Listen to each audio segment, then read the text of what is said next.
I am so excited for this week's Parsha Podcast because we are going to do something a little bit different.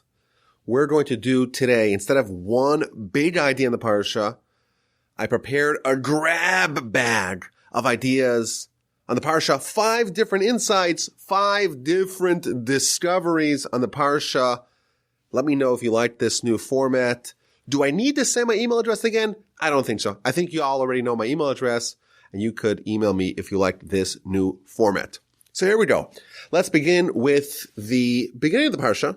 Jacob has successfully disentangled himself from his father-in-law, from Laban, and he is coming back to face the music to meet his brother Esav, who has very violent and nefarious intentions to get back at Jacob for what he did.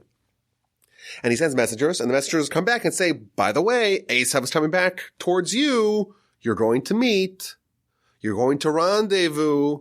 And he has 400 warriors, and he is very angry. Despite the 20 years, he still has very violent plans for you.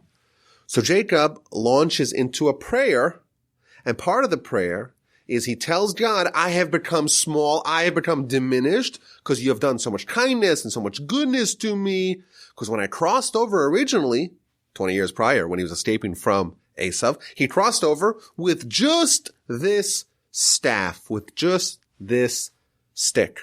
And now look at me. I have 4 wives. I have 12 children. I have a tremendous amount of wealth and cattle and sheep. Look how much goodness you have done to me. Now I'm worried maybe this has exhausted all my merits and now I am vulnerable to Esav. So as an aside, my sister-in-law, she once told me that her grandfather was a Holocaust survivor and came to America after the war, got married, built a family, built a business, of course, lost everything back home. And she said that every year they would have a get-together with the whole family and all of his children, his grandchildren, his great-grandchildren. And every year he would give the exact same speech. And he would quote Jacob. He said, I crossed over the river, just like Jacob says, and all I had was a stick. All I had was a staff. And now look at this tremendous blessing and this tremendous legacy that I have. So Jacob is acknowledging the goodness that God did to him. All he had no gold, no silver. All he had was this staff. Now Rashi tells us something interesting. With my stick, I crossed the Jordan. If you read it very carefully, very critically, it sounds like the stick assisted him in crossing the Jordan. So, of course, the Jordan straddles the eastern border of the land of Canaan. So Jacob is escaping from Canaan to Haran, which is in Mesopotamia, today Iraq. He has to cross over the Jordan. All he has is his staff with him. And he used the staff to get across. Says Rashi, very interesting, he placed the staff into the Jordan, and just like the splitting of the sea, and just like when Joshua entered the land many centuries hence, the Jordan split, Jacob, traveling by himself, escaping from his brother, absconding from his home to go to Laban to get married and to eventually build his family. When he's crossed over the Jordan again split for him. And here's point number 1. What is the purpose of this miracle? You know, when the Jewish people leave in Egypt and there's the splitting of the sea, there's a lot of people watching. It's there to save the Jewish people from the Egyptians who are pursuing them. There's a lot of reasons to have that particular miracle. Joshua, same thing. They're entering the land. There's millions of people. We want to impress the nation. We want to really get people excited about entering the land. Here, this is Jacob traveling alone. You don't imagine he needs a boost of faith. After all, this is Jacob, one of the most important, righteous, holiest people that ever lived. You'd imagine he has all the faith that he'd ever need. Why do we have this miracle? So maybe we could speculate an answer. Rashi tells us that when Jacob was fleeing from his brother Esav, he had taken with him some assets to go and court a wife from the daughters of Laban. But Esav had sent his son Eliphaz to go pursue him and go kill him. And Eliphaz encounters his uncle Jacob, and he says, I'm sorry, I have strict instructions from daddy, from Esav, I gotta kill you. And Jacob says to him, well, I don't want you to kill me, but here's what we should do to make your dad happy. The Talmud tells us that if someone is poor on a certain level, to a certain degree, they're considered like they're dead. Take all my money, take all my possessions, and then I'll be rendered a pauper. And a pauper, to a certain extent, is like dead. And therefore, you go back to your father, go back to Esau and say, well, I killed Jacob because I took away all his stuff. So Jacob has been divested of all of his assets. And the only thing he has is this staff. I think there's a very powerful lesson over here. The Almighty is showing him, despite all, you were forced to steal your brother's blessing. You didn't want to do it. Rebecca forced you to do it. Esav, your older brother, you would have been happy. If he had the blessing, you would have been fine with that. You're forced to steal it, and now you're forced to flee for your life. And it's not only that, all of your possessions are all taken away from you. That's a very depressing state to be in. Not only are you running away from your own brother who wants to murder you, but you're completely penniless. All you have is just a staff. But you know what else you have with you? The Almighty is with you. And he's telling you, you see this staff? That's all you have, but look at the power of the staff. And look at the fact that you have me on your side. You have the Almighty on your side. There's nothing that can stand in your way, not even the Jordan River. So I think this is a very heartwarming little vignette, little tidbit, little anecdote that Rashi tells us that at maybe the nadir of Jacob's life, fleeing from his family, going to parts unknown, completely penniless, and of course on a mission to go found the Jewish people, the Almighty, so to speak, winks at him and tells him, I got your back. Look what we could do. I'm still on your side. This is all part of the plan. This is part of the test. Eventually, it will end, of course, very well. Now, incidentally, the Midrash tells us that this staff has a long history. This staff was in the hands of Jacob, of course. In next week's Parsha, we're going to read how Judah gives a staff to a woman, finds out later on that it's his daughter-in-law. He gives her a staff because she is masquerading as a prostitute. Midrash tells us that's the same staff. Moshe has a staff in Egypt that he uses to do miracles. Aaron used that same staff. David, when he goes to battle with Goliath, this is all the exact same staff, reveals us the Midrash. And in the future, King Messiah is going to use this very staff that was used to split the Jordan by Jacob. This very staff is hidden away to be rediscovered by the King Messiah. I think it's kind of interesting to hear about the backstory and the future role of this staff given to very special people to be able to batter through any resistance. That's the first thought. Second thought, chapter 32, verse 32 as well, 32. And this comes after the nocturnal struggle with the angel of Esav. Jacob has a fight that lasts the whole night, and afterwards it seems like it's a stalemate, and the angel really wants to go, and he dislocates the hip of Jacob, and Jacob starts limping. We find out that's why we don't need to get an asha, the sciatica. But it first tells us, Vayishlach lo hashemesh, the sun shone for Jacob, and he is limping. And the question is, the sun is a star that shines for everyone. So why does the verse say that the sun shone, or it rose, for Jacob? So Rashi tells us, very interesting, that the sun shone for him, because the sun is used for healing. And quotes a verse to that effect. Then he tells us something really interesting. The sun actually shone that day for longer than its allotted amount of time. And where did the sun get that extra energy from? Because 20-something years earlier, when Jacob was going east, fleeing from Esav, and praying on Mount Moriah, the verse there says that he went to sleep ki v'hashemesh. This is the beginning of Parsha Vayetze, last week's Parsha. He goes to sleep because the sun has set. And Rashi there tells us, again, of course, this is from the Midrash, from the Talmud, Rashi tells us that this was a sudden sunset. Really, on that particular day, the sun was scheduled to set much later. But the Almighty really wanted Jacob to go to sleep on Mount Moriah. Because, of course, that was a very memorable sleep. He has the dream, and he sees the angels going up and down the ladder, gets the amazing blessing. The Almighty wanted that to happen. And therefore, he prematurely caused the sunset. So the sun on that day shone for fewer hours than it should have.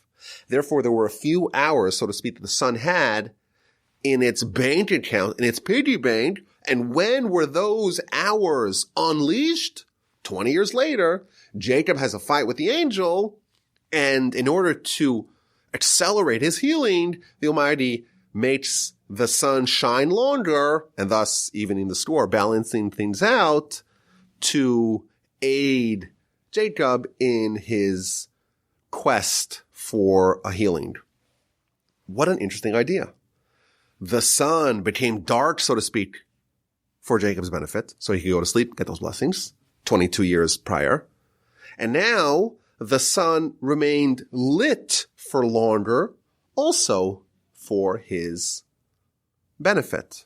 So that's an interesting thing just in general, but I think there's a deep insight over here. Our sages compare the power of Esav to the sun. And there's a general motif in Jewish philosophy that the Jewish people are similar to the moon, and Esav is similar to the sun. Of course, we follow a lunar monthly cycle, as opposed to, we don't have a solely solar calendar. But there's an idea here. Esav is somewhat comparable to the sun. He's bright, powerful, hot, magnificent, but ultimately, just like the sun, it's subject to setting and to disappearing, at least for nighttime. So I think it's interesting, maybe even inspiring, that Jacob, specifically when he is reeling from blows of Esav, of course, Eliphaz robs him of all his money per the instructions of Esav. Esav's angel fights with him the whole night, dislocates his hip. Immediately after those two episodes, what does the Almighty do? He manipulates the sun, so to speak, the nominal force of Esav. The Almighty manipulates the sun to aid Jacob. It sets early so that he can have the very consequential and inspiring dream and prophecy.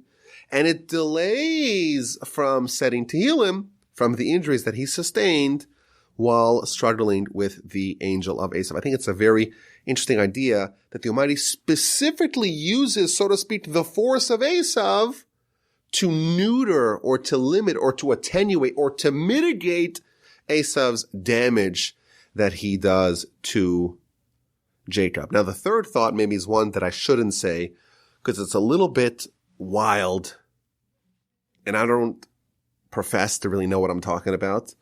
As the wonderful audience of the Parsha Podcast knows, sometimes I say things and I don't really know what they mean, but that's just the way it is. That's what happens on the Parsha Podcast.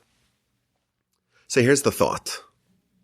There's a very troubling story in our Parsha, as everyone knows. Dina, the daughter of Jacob, she goes out on a little trip.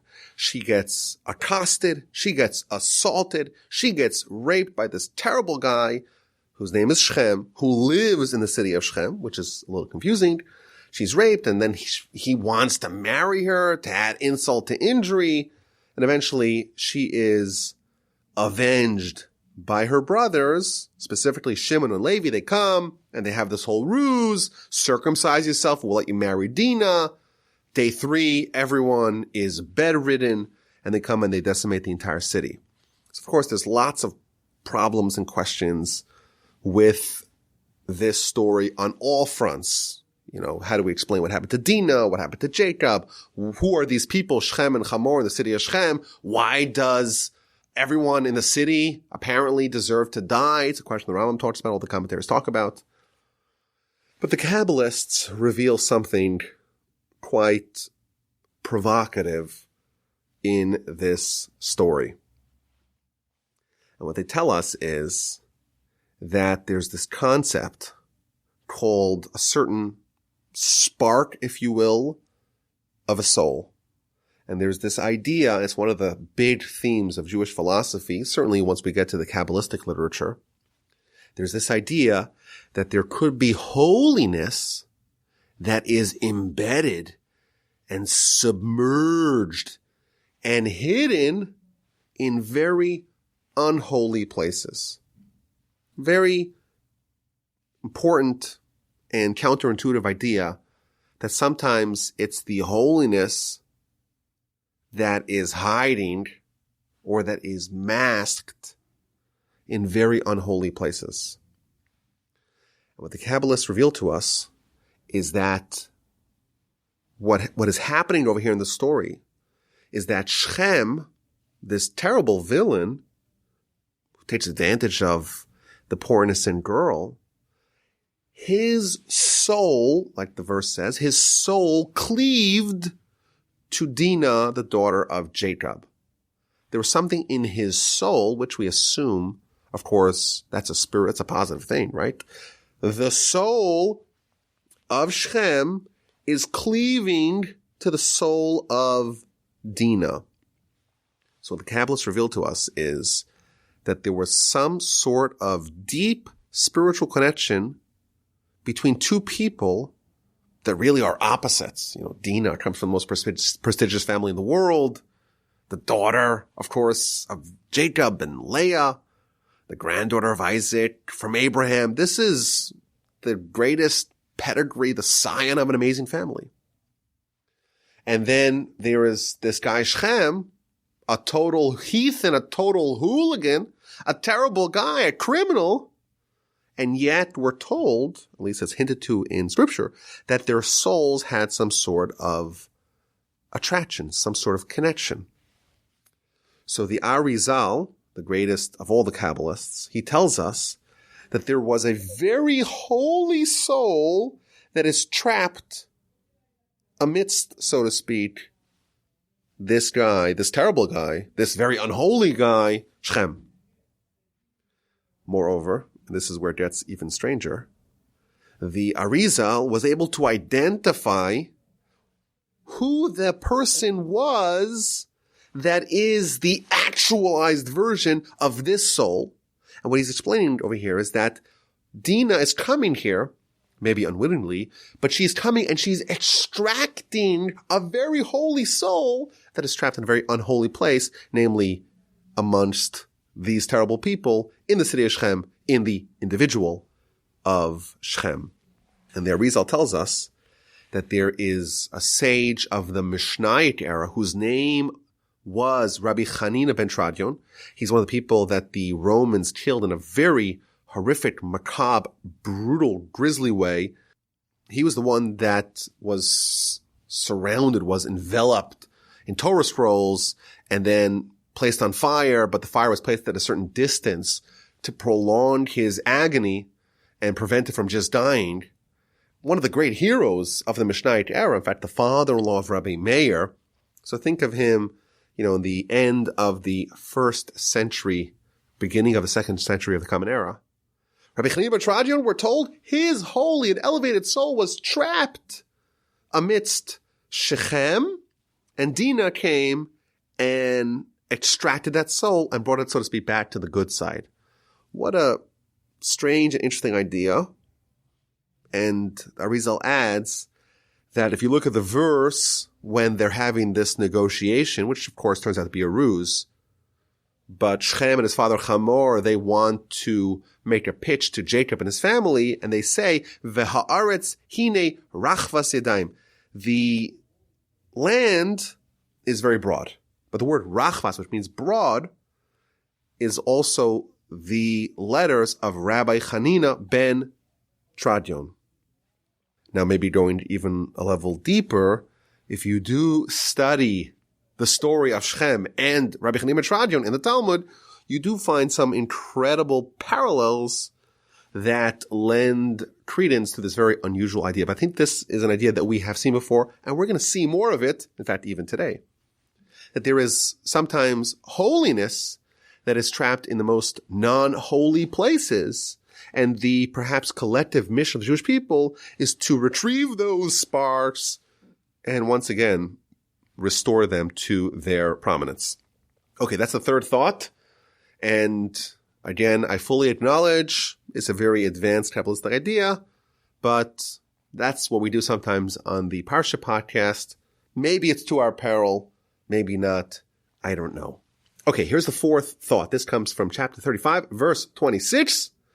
And this is after another troubling episode, the episode of Reuven and Bilhah. After the death of Rachel, Jacob stations his primary bed in the tent of Bilhah, and Reuven feels like it's an affront. His mother, after all, she's a real wife. Bilhah's just like a secondary wife. And he takes Jacob's primary bed and he drags it out of Bilhah's tent and brings it to his mother Leah's tent. And the Torah is very clear. Immediately after this story is described, it delineates the 12 sons of Jacob. And Rashi tells us, don't be under the impression that Reuven did something really bad. It was bad, but ultimately he didn't lose his standing as one of the 12 sons of Jacob. But when that part of the Parsha concludes, the verse tells us, Ele b'nei Yaakov, these are the sons of Jacob, asher yulad lo Padan Aram, that were born to him in Padan Aram. Padan Aram is where Laban lives. And the question all the commentaries ask is, wait a minute. Benjamin was not born in Padan Aram. Benjamin, after all, was born right before the death of Rachel in our Parsha, way after Jacob had hightailed out of Padan Aram.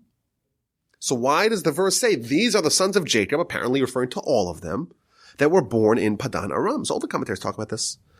And most of them say, well, it's the majority, etc. But the Cheskuni, one of the commentaries, he says something which is kind of mind-blowing. He says, indeed, Benjamin was born in Padan Aram. Why? After Joseph was born, this is 6 years before Jacob eventually left. After Joseph is born, his mother Rachel names him Joseph. And one of the reasons why she names him Joseph, which means to add, to have more.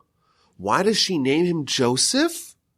Because it was a prayer to have another son. Rachel, she had a prayer after the birth of Joseph to have another son. And that prayer was done where? That prayer was done in Padan Aram. And that prayer was answered and Benjamin was born. And therefore, if we are to assess where was Benjamin born? So of course, in actuality, the labor and delivery, well, that was near Bethlehem. That was essentially in the land of Canaan. But when the Torah views the birth of Benjamin, it views the spiritual birth of Benjamin. And the spiritual birth happened many years before Benjamin was actually born. Rachel submits a prayer, and the prayer was answered. And Benjamin was, so to speak, spiritually conceived right after Joseph was born. It wasn't actualized till many years later. But once the prayer was submitted, the die is cast, the system is in motion, the balls are rolling, and the prayer has been answered. Now, it took many years for everyone else to notice. But the Torah, when the Torah sees Benjamin, the Torah sees someone who was born in Padan Aram. Because the prayer, which is the spiritual force that brought about Benjamin, that was done there. And therefore, that is more critical to his birth than the actual place of birth. I think this is a very powerful insight. Sometimes we pray, and it seems like we're not answered. It's been a year. I've been praying. I got nothing. And years later, we get what we wanted. And here we find out that in the Torah's view, the prayer is the achievement. And sometimes it takes a while for us to notice it. But here we find something very striking, that where was Benjamin born? Benjamin was born in Padan Aram. What a provocative, powerful insight we find here in the Chesroni. Okay, finally, the fifth thought, maybe the most controversial one of the podcast. We push it all the way to the end. Hopefully the people that will call me out, they've tuned out already. This is just for the diehards. Maybe I could slip this past y'all. Let's see. So the end of the Parsha, chapter 36, it details the descendants of Esav. And it's a very long description, who he married, who was a primary wife, who was a secondary wife, the travels of Esav, Esav's children's wives and secondary wives and concubines. A very long description dedicated to Esav's family. And we meet a gentleman, an individual, who is the grandson of Esav, and his name is Amaleik. And of course, Amaleik is the worst villain of all villains. This is the father of the nation that's going to be the nation of Amaleik, that's going to cause us so much harm, pain, and suffering over our history. Now, who is Amaleik's father? Amaleik, the individual. That is Eliphaz, the aforementioned son of Esav. Who is his mother? Who's the mother of Amaleik? It's a woman named Timnah. So we find something really interesting about Timnah. The Talmud tells us, this is the Talmud, the book of Sanhedrin, page 99b, that this Timnah, she was a princess. And she really wanted to convert. She really wanted to be part of the Jewish people. And she went to Abraham. Will you convert me? I want to join you. And Abraham rebuffed her. And she went to Isaac. Same thing. And she went to Jacob. Same thing. So what she says, you know what? I can't join this family, at least not the most important chain in this family. I'll go to the knockoff version. I'll go to Esav's family. And she went to Esav's family and she became a concubine to his son Eliphaz. And what was Timnah's rationale for this? She had said, it is better for me to be a maidservant, a second wife, a concubine for this family than to be a princess in a different family, in a different nation. And therefore, because she had this unrequited love of holiness, she had Amaleik. And Amaleik caused so much pain to the Jewish people. Why? Because we should not have distanced Timnah. We should not have rejected and repelled and repulsed Timnah. And therefore, to a certain extent, her going to the dark side to Esav is our fault. And therefore, it comes back to bite us in the form of Amaleik, her son. Really interesting idea. Timnah, the mother of Amaleik, she actually craved holiness, but she did not get the acceptance, and therefore we have Amaleik. So first of all, it's important to note that the words here used in the Talmud are almost identical to the words used with respect to Hagar. Of course, Hagar is also a secondary wife of Abraham. She is the maidservant of Sarah. Eventually, she marries Abraham, and she is the mother of Ishmael.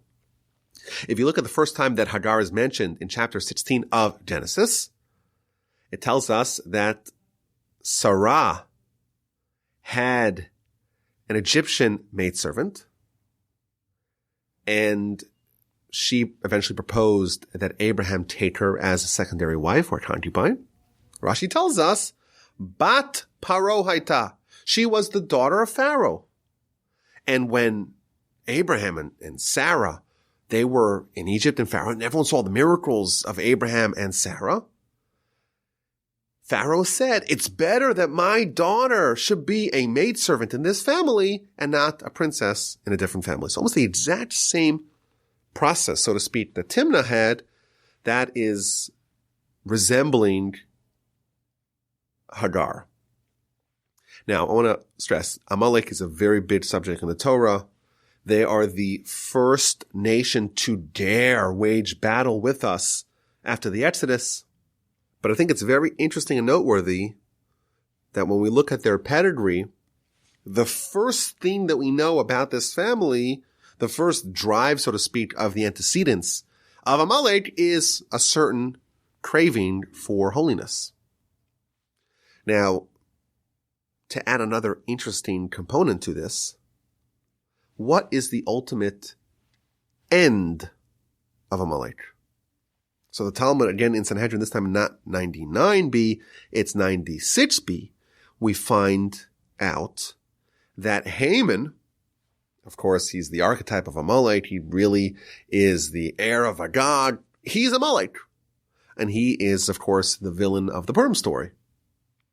Talmud tells us that he had some descendants that converted. And not only did they convert, they studied Torah in Bnei Brak. Bnei Brak was, and still is, incidentally, a very holy and spiritual city, lots of Torah. Rabbi Akiva was the rabbi of Bnei Brak, and one of the students there was a descendant of Haman. It's almost like it comes full circle. There is this drive to be accepted by the Jewish people that Timnah had. It just rejected, and somehow that transposes to the evilness of Amalek, and it's really our fault. We have no one but ourselves to blame, like the Talmud says. And eventually, after this cycle, so to speak, of evil is done, and Haman has been hung on the tree with his 10 sons, one of his descendants actually completes the circle, actualize what Timnah began, and this latent holiness comes to fruition. Now, maybe we could even speculate that the idea of Messiah, that is when the evil of Amalek is finally stamped out and the original drive of Timnah is brought to fruition. But I think there's another point here. The Talmud tells us that the heretics, the people who reject the divinity, the veracity of the Torah, there was one verse that they would always cite as proof positive that the Torah is not divine. And that is the verse from our Parsha where it tells us that the sister of a guy named Lotan is Timnah. So Timnah, the mother of Amalek, the concubine of Eliphaz, her brother is Lotan, who is a prince. And this unnecessary backstory, all the people who reject the divinity of the Torah, they say, hey, this is proof the Torah is not legit, because after all, who cares who Timnah's brother is? And thus, the Torah must just have this unnecessary fat, so to speak, extra verses, it's not divine. And Talmud explains, well, no, this does give us insight because she was the sister of Lotan, and Lotan is a prince, so she was a princess, and nevertheless she said, let me be a pelegish, let me be a concubine in the family of Abraham. So I think there's something really fascinating going on over here. Timnah is the mother of evil. Yet we find that she has holiness, latent holiness within her. And we see this amazing parallel. The verse that talks about Timnah and who her family is, Achos Lotan Timnah, the sister of Lotan is Timnah. This verse is the prototypical verse that seems to be mundane and trivial. It's not holy, it's not valuable, it's not important, it's not necessary. And yet we find value there too. It's almost like we could say that the Torah is a mirror of the world. Both the Torah and the world, both of them are the Almighty's handiwork. And we look at Amaleik, we look at this terrible nation, and we find nothing redeeming about them. And we look at the verse of Timnah, the mother of Amaleik, and we find nothing valuable in it. And then we discover that both of them, if you dig deep enough, you find insight, you find some value, you find something good. And thus, Timnah, she is the mother of Amaleik, and she's the one who represents that small, slight flicker of goodness, that initial drive that maybe eventually gets actualized, the grandchildren or the descendants of Haman study Torah. And thus, she is not somebody, and Amaleik is not something that is pure evil. Maybe it is mostly pure evil. But even Amaleik has something redeeming. And even the verse of Timnah also has something redeeming. I think this is a very messianic idea. But the idea of Messiah is when even the evil, so to speak, recognizes God. Even Amaleik, even Timnah, we find something righteous about it. We don't think of the Messianic era as being something that is limited to us. To the contrary, it seems like we're doing pretty okay, at least when we're acting properly. But it is, so to speak, the actualization, the bringing to light, the surfacing, so to speak, of that tiny flicker of holiness that exists in everything. Okay, those are the 5 ideas on the Parsha, and let us quickly get down to this week's, drum roll please, A and Q. So Jacob is having a long nocturnal struggle with the angel, and it's daybreak, it's morning, and the angel wants to go, and he says, send me, because it is the morning. So Rashi tells us that Jacob said, so what? It's the morning, let's keep on going. And the angel responded, no, I'm an angel, and I have to go praise God. I have to go sing before God. Okay, so Jacob says to him, I'll send you, but first you have to bless me. And this is the first of 2 times in a Parsha where Jacob is renamed Israel. The angel of Esav says, okay, now you're called Israel as well as Jacob, and that is affirmed later on in the Parsha by the Almighty. That's the blessing that Jacob receives. But here's the question. The Talmud elaborates on this dialogue. This is the Talmud, the book of Chulin, page 91b. And the Talmud tells us that initially, when the angel told Jacob, I have to go because it's morning, Jacob responded, what, are you a thief? Are you scared of daylight? Are you a kidnapper? Why are you so worried about the morning? So he said, no, I'm an angel. And from the day that I was created, we have to remember that angels are also creations. Only God is a creator. From the day that I was created, it was never my turn to recite the song, to praise God. And today is my day. And Talmud ultimately explains that the Jewish people are greater than angels. We could praise God all the time. But the angels, some of them say it only once a day. And some of them say it once a week. And some say once a month. And some say once a year. And some say once every 7 years. And some say once every Yovel, i.e. every 50 years. And some angels, the 7th and lowest class of angels, they recite praise of God once in their existence. This angel, the angel of Esav, was of the lowest variety, the lowest level of angel, and it never said praise of God. And there was only one time in all of history that the angel was designated to recite the praise for God, and that is today.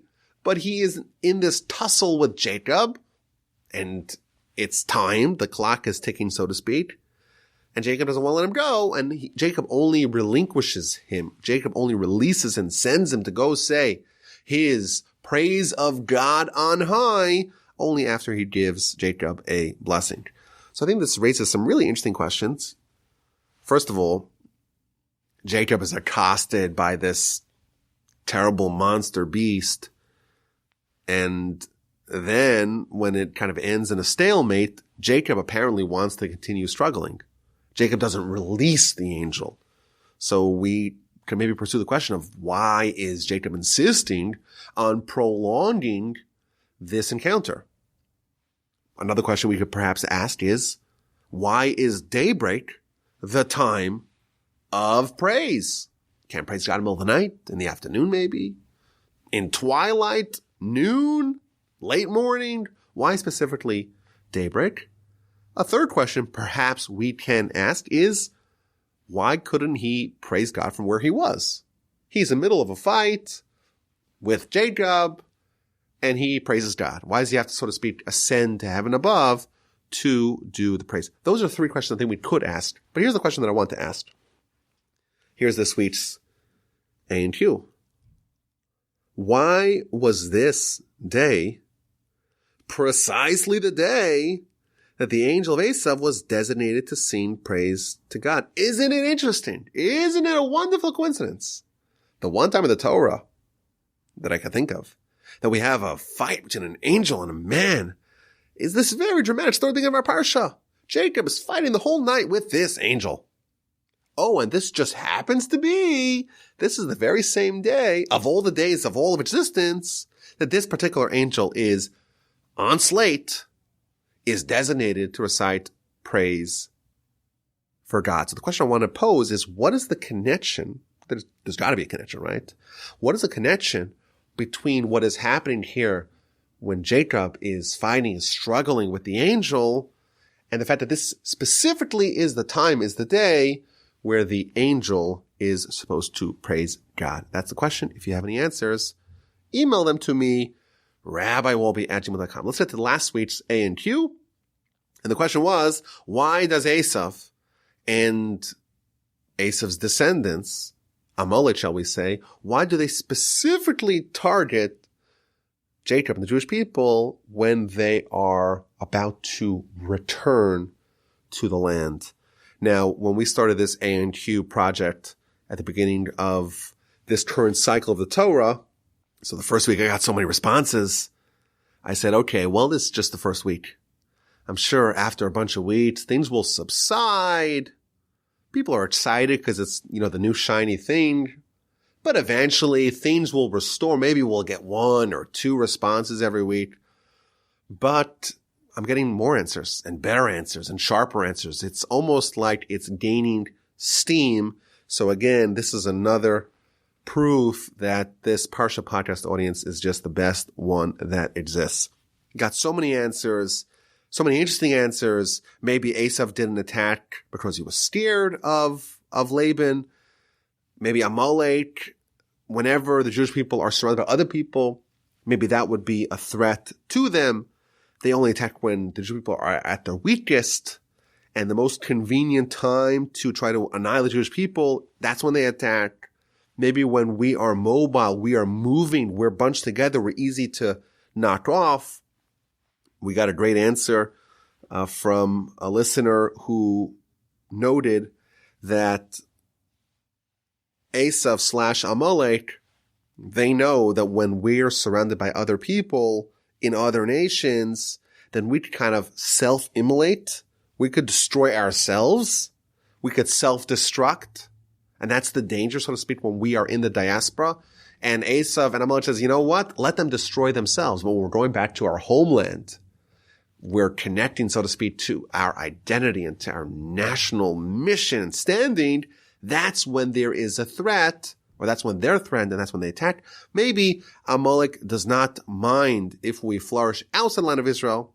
It's only when we have this confluence of spiritual and physical, when there's this beautiful harmony, the secret sauce of greatness, Jewish people in the land of Israel, only then are we a threat to Amaleik, and only then do they attack. Many amazing answers. And again, thank you all for sending in your answers. I want to share with y'all an approach that I heard from my grandfather, blessed memory.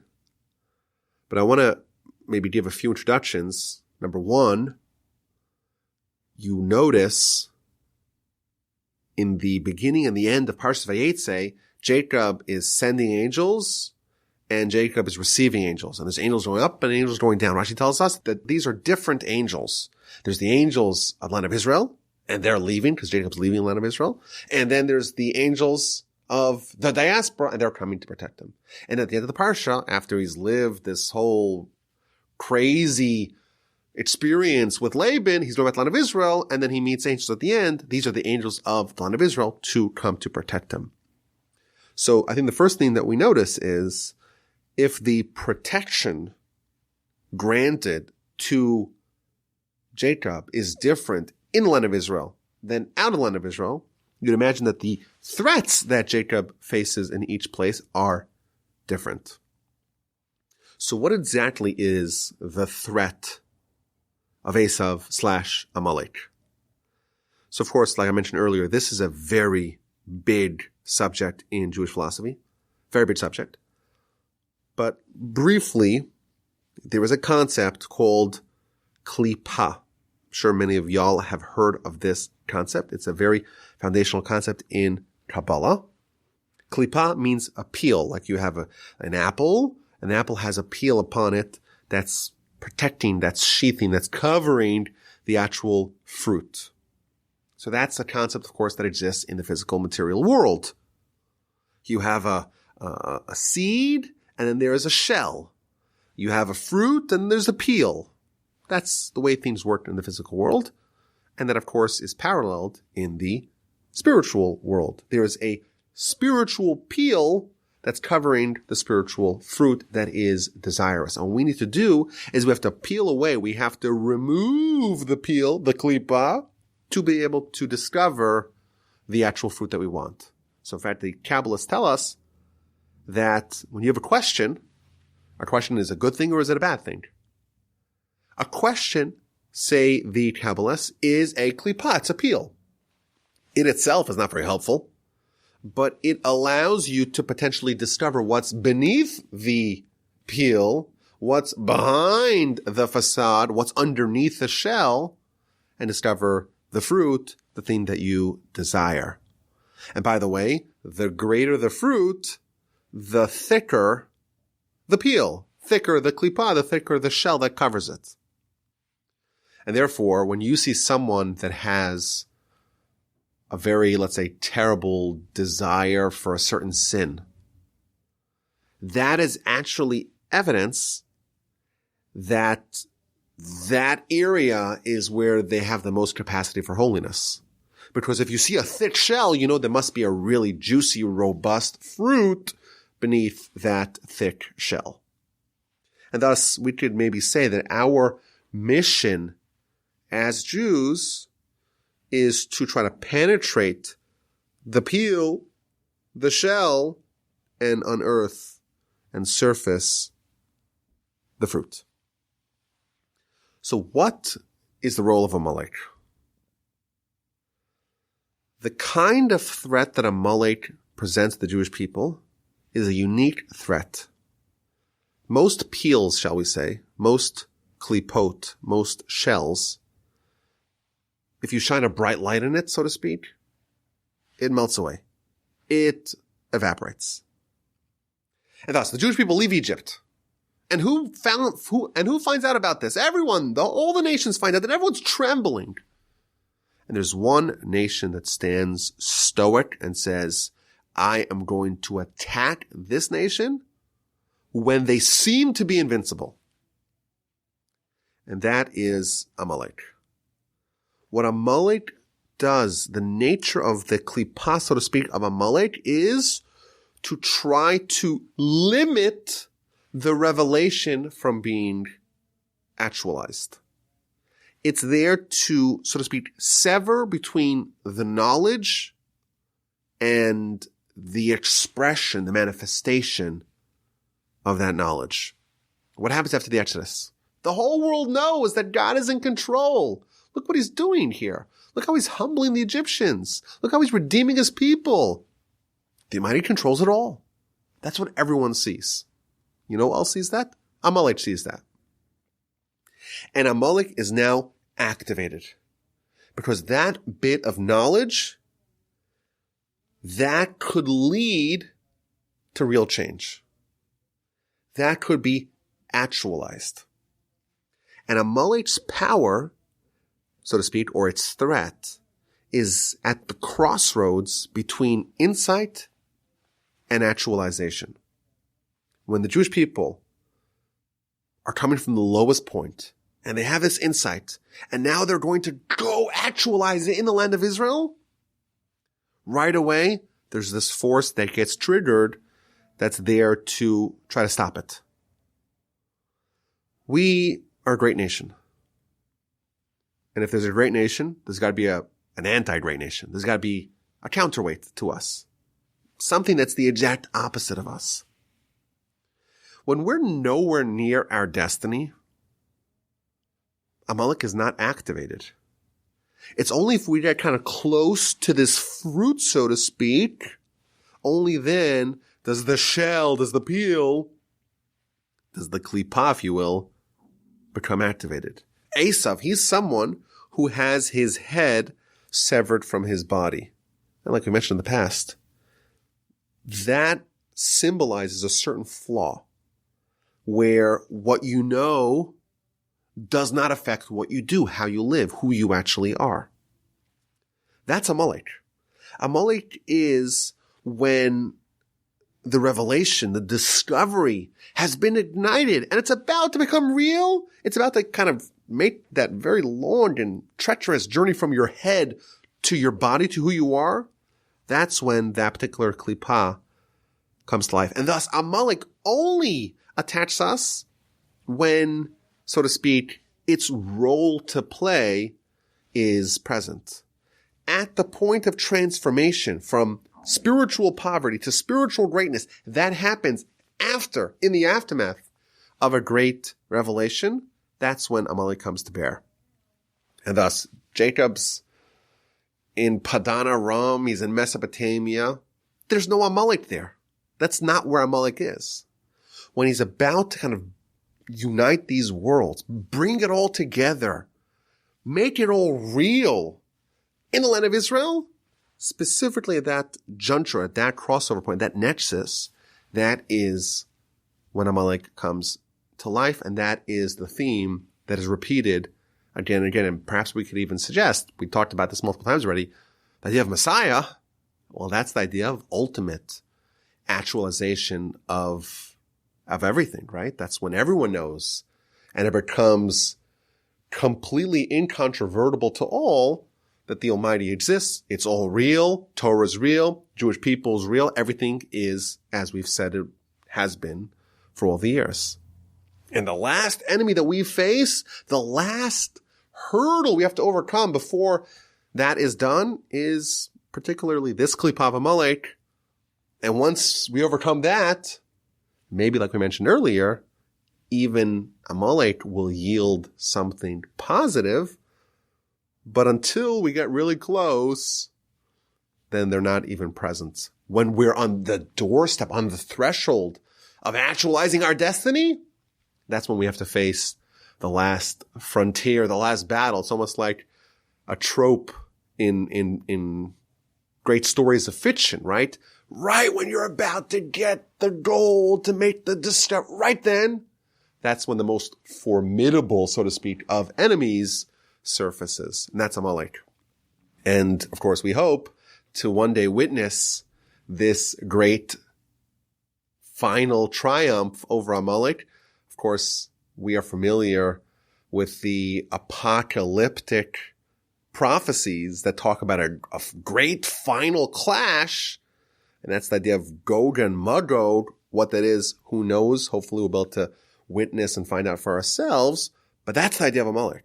The idea of Amaleik is not when we're weak and feeble and nowhere near what we're supposed to be as a nation. That's not when we're a great nation. It's not when we're on the verge of becoming that great nation.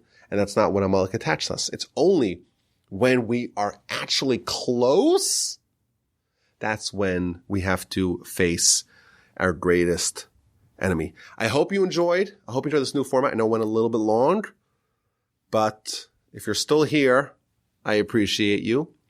Have an amazing Shabbos. Thank you so much for your friendship and for your support and for your listenership. I deeply appreciate you. The best audience in the world. My email address is rabbi@wolbachip.com. Look forward to hearing from you. Please God, we'll talk again next week.